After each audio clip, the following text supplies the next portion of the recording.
Et on va attaquer tout de suite, on va continuer de parler de Biarritz, mais dans la chronique de Philippe Spanghero.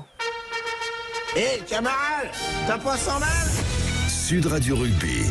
Des millions, des millions, vous êtes charmante. Vous voyez ce que ça fait déjà 1 million, Armina? Où est l'argent? Où est l'argent? C'est mon peu de noir. Bonne Philippe. De beaux rêves. Je n'étais rien et voilà qu'aujourd'hui, je suis le gardien du sommeil de ces nuits. Je l'aime à mourir. On va parler du Biarritz Olympique, mais dans son aspect, on va dire, un peu plus structurel, en termes de gouvernance. Il va se passer des choses normalement du côté du Biarritz Olympique. Philippe Spanghero, la vente du Biarritz Olympique, est-ce un enjeu majeur pour le rugby français? On va aller même au-delà de la simple du simple microcosme Biarro. On va même aller au-delà parce que c'est un club historique qui a été effectivement sauvé financièrement il y a quelques années par la famille Gave, mais c'est un club qui s'est coupé du rugby français, et la vente du club, la possible vente du club, est scrutée par un petit peu toute la France du rugby, Philippe. Ouais, mais c'est toujours quand il y a des feuilletons comme ça qui nous agitent, qui agitent le monde du rugby, c'est bien sûr scruté. Alors, je crois pas que ce soit un enjeu pour le rugby français. C'est un enjeu pour le Pays Basque, puisqu'on sait à quel point le marché est petit et à quel point aussi on voit ces derniers mois l'aviron bayonnais qui décolle finalement dans sa structuration, dans sa performance sportive, dans son modèle économique. Donc cette concurrence forte, autant sportive que économique, qui a existé très longtemps entre Biarritz et Bayonne, force est de constater aujourd'hui qu'elle n'existe plus, que Bayonne a pris le lead du rugby de très haut niveau au Pays Basque. Mais par contre, bien sûr que cet feuilleton, il est scruté particulièrement au Pays Basque et pour les amoureux du Biarritz Olympique, qui sont un peu malheureux de la situation, parce que on a du mal à se dire qu'il y a quelques mois, c'est cette équipe qui évoluait en top 14 et son voisin bayonnais qui était en Pro D2. Tellement c'est allé vite à l'inverse finalement au fil de cette saison, Ah oui. puisqu'on voit la difficulté sportive de Bayonne, de Biarritz, pardon. Ouais, c'est impressionnant. On a parlé d'un top 6 pour jouer des phases finales pour cette équipe de Bayonne jusqu'à il y a quelques semaines, même si ça s'éloigne un peu. Et puis là, du côté de Biarritz, on ne parle pas d'un maintien, mais on parle d'une équipe qui était censée jouer tout de suite pour remonter, puisque c'est l'ambition que doit avoir une équipe qui descend de top 14. Et là, on laisse une équipe dans le ventre mou de la Pro D2. Et pour rebondir sur l'enjeu majeur de la vente, d'abord, ce qu'on vit, c'est assez inédit. C'est-à-dire qu'on a des propriétaires d'un club qui ont mis 15 millions affiché la volonté. Depuis 5 ans. Qui ont mis 15 millions depuis 5 ans. Alors, les chiffres sont énormes, mais ils s'expliquent assez. L'économie du rugby, je l'ai répété plusieurs fois, elle est fragile. Donc d'abord, les Gaves sont arrivés avec de l'ambition, donc avec un modèle économique à Biarritz qui était un peu bancal. Donc forcément, pour avoir de l'ambition et jouer une montée en top 14 qu'ils ont réussi à faire, il a fallu mettre des moyens sur le recrutement. Et donc forcément, l'économie n'était pas assez solide pour suivre cette dynamique-là. Et il a fallu que les propriétaires ils soient de leur poche pendant plusieurs saisons, jusqu'à cette montée en top 14. Et là, on sait que l'équipe qui monte en top 14, c'est extrêmement fragile parce qu'on n'a pas le temps de structurer de gros sponsoring. On n'a pas le temps commercialement de faire les ventes qu'il faut faire pour asseoir un modèle économique. Donc, je pense que l'année en top 14 a dû coûter cher à la famille Gave. Et donc, avec ce qui se passe aujourd'hui, en effet, le chiffre de 15 millions a circulé. Donc, sur 5 ans, ça fait 3 millions d'euros par an. C'est beaucoup d'argent. Et au-delà de cet argent investi, il y a une situation assez inédite de propriétaire d'un club qui affiche la volonté de racheter un autre club dans la même division, dans le même championnat. Ça, c'est assez inédit. Donc, ça amène beaucoup de flou, renforcé par ce conflit qui existe aujourd'hui depuis quelques années maintenant avec la municipalité de Biarritz. Et surtout dans une période là cruciale de recrutement, ce qui sert pas du tout pour moi la famille Gave dans les négociations, puisque les propriétaires, en plus de la dimension économique qu'ils vont devoir scruter, ils savent qu'ils ont le couteau sous la gorge sportivement pour reconstituer rapidement et dans l'urgence une équipe compétitive pour jouer les premiers rôles de Pro D2, parce que c'est la normalité de ce que doit venir chercher un acquéreur au Biarritz Olympique, avec ce club qui a cette histoire et qui doit quand même avoir sa place dans ce championnat de Pro D2. Oui, non mais c'est clair. Quel type de repreneur pourrait se manifester au Biarritz Olympique selon toi? On parle d'un certain Romain Détré, un Limougeot, mais est-ce qu'il pourrait y avoir d'autres repreneurs? Quel est le profil selon toi d'un repreneur du Biarritz Olympique? Bah alors d'abord pour le sujet dont on parle là, Romain Détré, son nom est sorti plusieurs fois. Et, honnêtement, j'y crois plus. J'y crois plus parce que dans ce genre d'affaires, il faut que les discussions soient bonnes et soient saines et en toute confiance. Et il y a eu de la défiance quasiment immédiatement, puisqu'on a lu dans la presse que Romain Détré avait fait une démarche auprès du tribunal de commerce pour mandater des huissiers, pour essayer d'aller chercher une faute dans l'accord de confidentialité qui avait été signé avec les dirigeants du Biarritz Olympique. Donc ça, tout de suite, quand les discussions se tendent comme ça, c'est quand même compliqué. Et ensuite, dans la foulée, il y a eu cette offre qui est quand même très basse et qui a visiblement été de nature à agacer les propriétaires du Biarritz Olympique, puisque d'après les informations de la presse, ils n'ont même pas daigné répondre. Ensuite, pour répondre à ton autre question sur les potentiels repreneurs, il y a autant de profils, j'ai envie de dire, que de personnes intéressées. Aujourd'hui, le rugby, on le voit, c'est économiquement un peu fragile, mais pour des personnes qui ont d'abord une forme d'amour pour le rugby et qui ont des grosses fortunes, c'est aussi quelque part un pouvoir de lobbying. À plein de Biarritz, niveaux, en fonction des enjeux. C'est une marque, non? Biarritz, quand même. Biarritz, c'est un nom, c'est une marque, c'est sur un territoire particulier qui fédère des gens qui ont beaucoup d'argent. Donc, ça a une valeur symbolique très forte, le Biarritz Olympique. Et donc, c'est très dur de dire combien vaut un club de rugby aujourd'hui, puisque si on se réfère au bilan, ce sont des sociétés qui perdent de l'argent. Donc, on ne peut pas raisonner comme ça quand on parle d'un club sportif. Il y a une part d'affect et quelque part un côté irrationnel.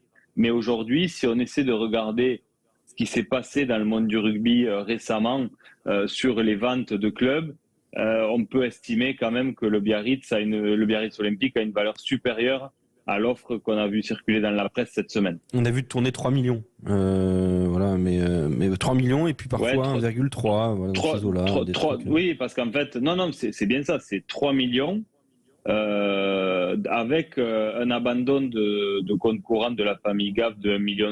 Donc, compte courant, pour ceux qui ne sont pas très au fait, c'est de l'argent que l'actionnaire laisse dans la société, avec l'espérance de le récupérer si jamais la société fait des bénéfices. Mais comme ça n'arrive pas dans le rugby, c'est de l'argent qui est considéré perdu. Et donc, dans la négociation, vous pouvez avoir la famille Gave qui dit à l'acquéreur, vous nous remboursez notre compte courant, et l'acquéreur peut accepter ou pas accepter. Là, visiblement, Romain Détré ne l'acceptait pas, et donc l'idée, voilà, c'est 3 millions, dont un abandon de compte courant de 1,7 million. Donc, ça fait bien une vente nette de 1,3 million d'euros. Et là, en effet, on parle de montants qui paraissent assez dérisoires à la vue de l'image de ce club. On est au cœur de la chronique de Philippe Spanghero et on évoquait justement la vente du Biarritz Olympique avec cette question, et on l'a abordé sur bien des aspects. Est-ce un enjeu majeur pour le rugby français? Alors, pourquoi cette question et pourquoi tout de suite on a un peu écarté cette idée-là? Je veux quand même replacer un peu la question. On est avec Philippe Spanghero, Julien Thomas, Quentin Kameniz, Zachary Pilon. Parce que demain, si il n'y a pas de repreneur suffisant, de repreneur satisfaisant pour la famille Gave, est-ce qu'il n'y a pas un risque de disparition du Biarritz Olympique, Philippe Spanghero? C'est pour ça que je parle d'enjeu majeur. C'est que demain, si le Biarritz Olympique est en national, ou si ça fond les plombs, ou s'il y a un grave problème, c'est quand même embêtant pour le rugby français, j'ai l'impression, moi, quand même. Alors, embêtant pour le rugby français, le rugby français s'en remettra. Ça reste un club emblématique qui disparaît de la carte, comme d'autres grands clubs avant, parce que l'économie du rugby, elle change, parce que dans ce territoire, on a parlé largement ces dernières saisons avec les épisodes de fusion et de tensions historiques entre ces deux clubs, de la difficulté de faire exister deux clubs de haut niveau sur ce petit territoire économique. Mais surtout, au-delà de tout ça, c'est la dimension philosophique qui interpelle. Parce que c'est vrai qu'aujourd'hui, on se rend compte qu'on a un propriétaire qui est en guerre avec sa municipalité. Ça aussi, on l'avait quand même rarement vu. Depuis le début, quasiment. Ouais, quasiment depuis le début. Donc ça, stratégiquement, c'est vrai que de toute façon, on se rend compte que concrètement, et ça c'est une réalité, je pense que ça doit servir d'exemple aux autres propriétaires de clubs, rentrer en frontal comme ça, face à sa collectivité, ça me paraît voué à l'échec. Pour une raison simple, c'est qu'aujourd'hui, les clubs sportifs, les clubs de rugby professionnels, ont comme outil principal de revenus un stade qui est municipal. Donc, à partir du moment où la mairie a la main sur la principale source de revenus, c'est quand même compliqué d'être fâché avec elle. Donc après, est-ce qu'il y a un risque pour le club s'il n'y a pas de repreneur satisfaisant? Alors, moi, je crois pas parce que, encore une fois, on le disait, Biarritz, c'est une marque. Il y a aussi des gens historiques du club qui ont des moyens, qui ont un pouvoir de lobbying, qui laisseront pas ce club aller à la casse. Je vois pas les anciens qui sont revenus autour du club, Imanola Rinaldoki, Dimitri Ashvili. Je vois pas ce genre de joueurs-là avec l'image qu'ils ont, avec l'impact médiatique qu'ils ont, laisser ce club partir à la casse sans essayer de le racheter. Parce que quand on voit les montants dont on parle là dans la presse, je vais essayer d'offusquer personne, mais à l'échelle du sport professionnel, c'est peu d'argent. Le Biarritz Olympique à 1,3 million, c'est peu d'argent. Beaucoup de personnes sont capables d'avoir ces moyens-là pour racheter un club. Est-ce qu'ils en ont l'envie? C'est autre chose. Est-ce qu'il y a une vision qui leur permet de se projeter? Est-ce que la mairie demain est capable de les rassurer beaucoup plus que ce qui s'est passé avec la famille Gave? Tout ça, c'est d'autres questions. Mais d'un point de vue économique, je ne vois pas le club partir à la casse. Et pour une autre raison simple, c'est que la famille Gave, un beau jour, préférera sans doute récupérer quelques millions que rien du tout. Donc aujourd'hui, ils ont laissé énormément d'argent. Et s'ils peuvent récupérer un bout de ce qu'ils y ont mis, ben, c'est toujours mieux que de rien récupérer du tout. Donc, je reste optimiste parce que, encore une fois, d'un point de vue sportif, Biarritz va se maintenir en Pro D2.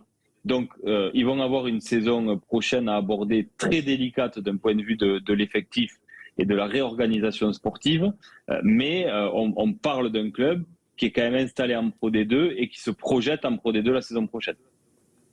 On rentre dans la partie débat, alors que Biarritz a marqué un essai. Il y a 12-20, on reviendra sur le direct dans quelques minutes. La question, la première, je fais le tour de la table. Quentin Cavani, Julien Thomas, Philippe Spanghero, la place de Biarritz, au regard de son histoire, de ses titres, de ses joueurs, mérite. Je ne te parle pas de réalité actuelle, de tenter, mais je parle de mérite, on va dire de réputation. Est-ce que le Biarritz Olympique mérite d'être en Pro D2 ou en Top 14? C'est pour vous, dans l'inconscient, un club de Pro D2 ou un club de Top 14? Quentin Cavanis. De Top 14. Julien Thomas. Mais c'est aussi les générations, Alexandre. On a grandi, enfin moi personnellement j'ai grandi avec le Grand Biarritz, titré, phase finale, toujours en demi, du top 16, top 14. Donc j'ai vécu avec le Biarritz Olympique qui est un club imprégné de ce rugby et qui a eu des internationaux. Et puis voilà, je le vois pas en Pro D2. Donc pour moi c'est un club de top 14 et un club prestigieux au niveau titre en plus. Donc non, pas en Pro D2 forcément. Tu rejoins là-dessus, sur son histoire, sur ce qu'il représente. C'est un club qui doit être en top 14 pour toi, Philippe? Bah alors, qui doit être. Je ne parle pas actuellement. Là, encore une fois. Je parle pas actuellement. Moi, je parle historiquement. C'est dans l'imaginaire, quoi. Bien sûr. Dans mon imaginaire, voilà. Non, mais la question, elle est philosophique. Mais si demain, on doit lister la liste des 14 clubs qui ont le plus marqué l'histoire du rugby français, il mérite. Si tu veux. Oui, mais je te dire, mais Biarritz, pour moi, fait partie par l'historique. sûr. Non, mais Biarritz en fait partie parce que c'est beaucoup plus récent, en plus. Parce que ça a duré longtemps, parce que il y a eu les années 90 de Serge Blanco, il y a eu des titres dans les années 90, il y a eu ensuite l'émergence des Galactiques dans les années 2000. Sûr, si je prends la Pro D2, il ne mérite pas plus qu'un Béziers, par exemple. Ça, là, je suis d'accord. Si tu vas dans l'historique, tu vois ce que je veux te dire? Oui, non, mais là, c'est la question d'Alex qui, encore une fois, est tordu à l'image du personnage. Mais parce que, attendez, parce que, attendez, je vais embrayer sur la deuxième question. C'est qu'aujourd'hui, quand vous regardez Biarritz jouer, est-ce que vous imaginez Biarritz être capable de revenir en top 14 prochainement, dans les 5 prochaines années? Non, sportivement... mais parce que quand tu vois Biarritz jouer, mais Biarritz aujourd'hui a l'équipe de ses moyens.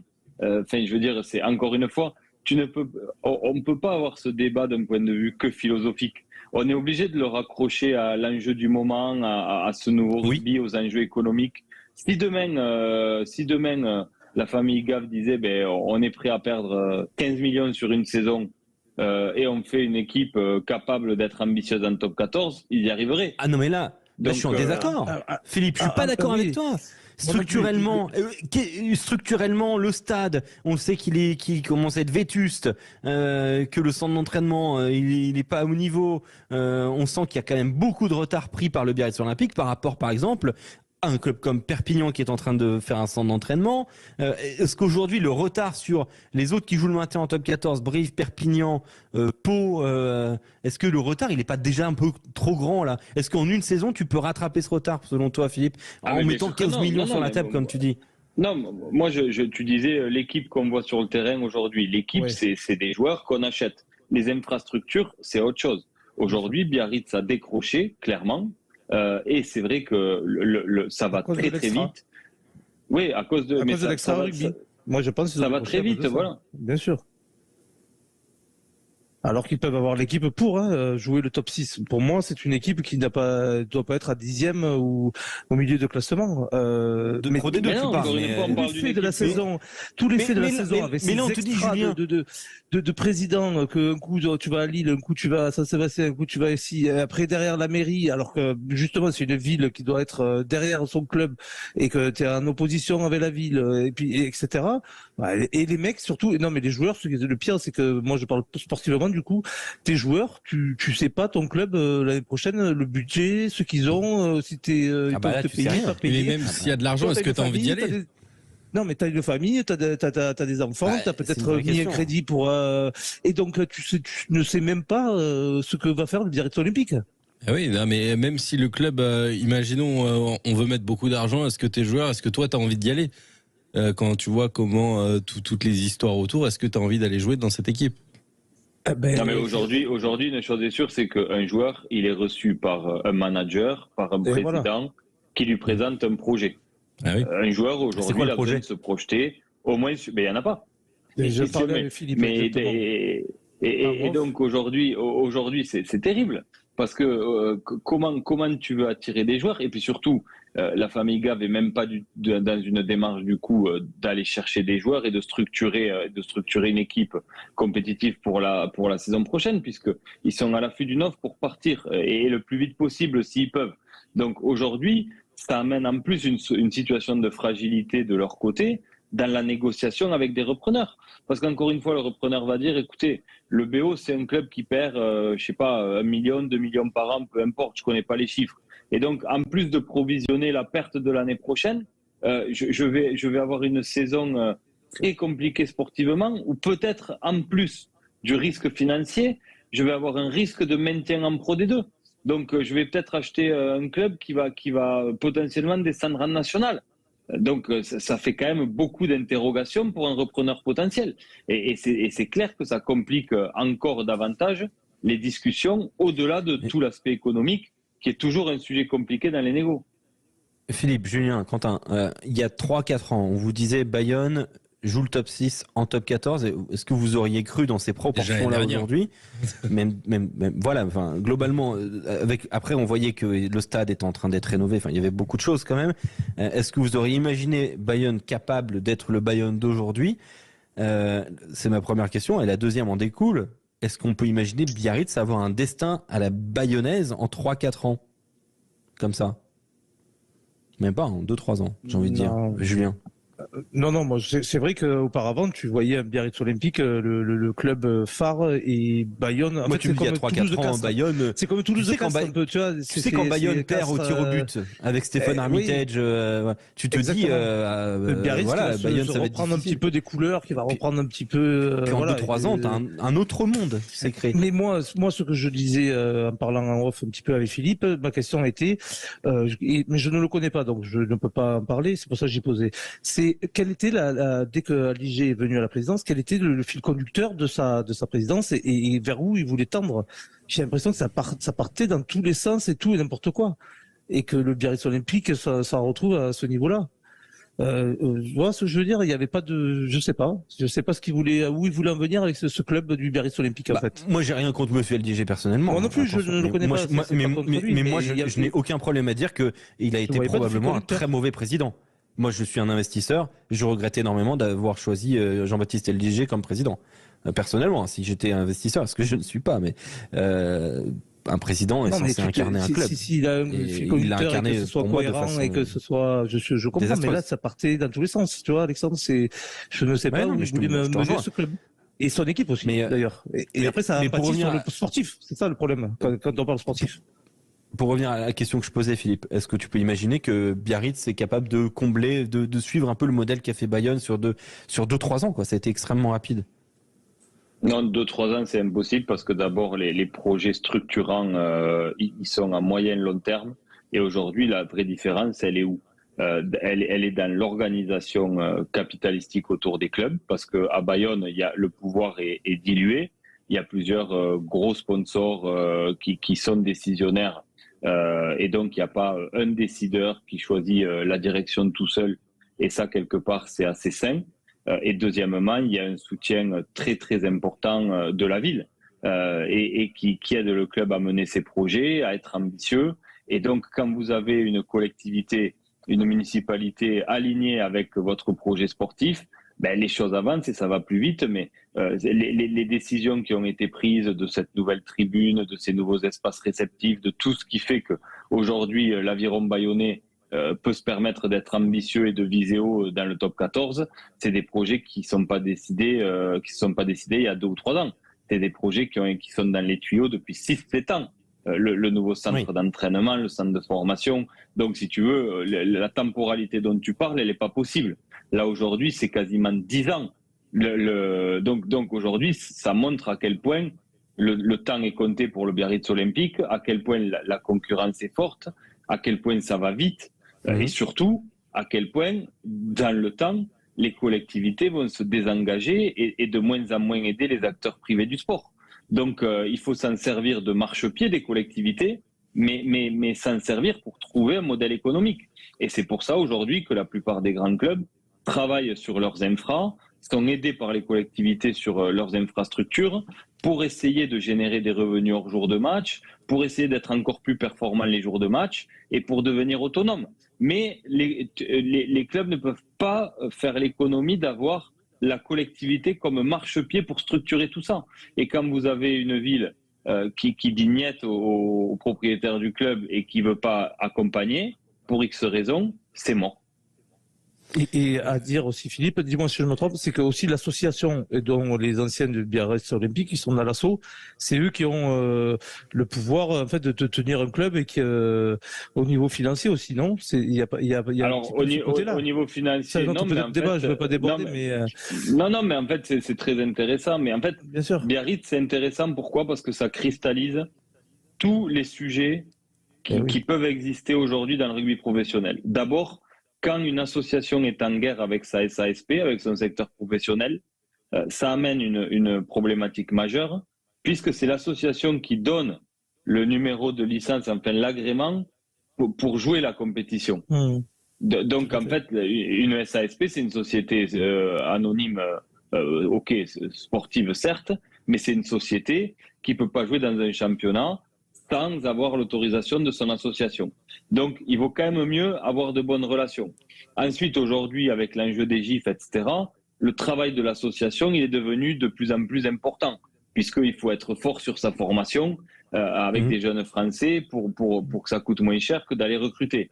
Donc, en fait, Voilà, donc quand vous avez en plus une SASP en désaccord total avec son association, qui ne travaille pas main dans la main, quand vous avez une SASP en guerre avec sa collectivité, ben vous cristallisez toutes les problématiques qui peuvent exister aujourd'hui dans le rugby professionnel. Et financière. Importante.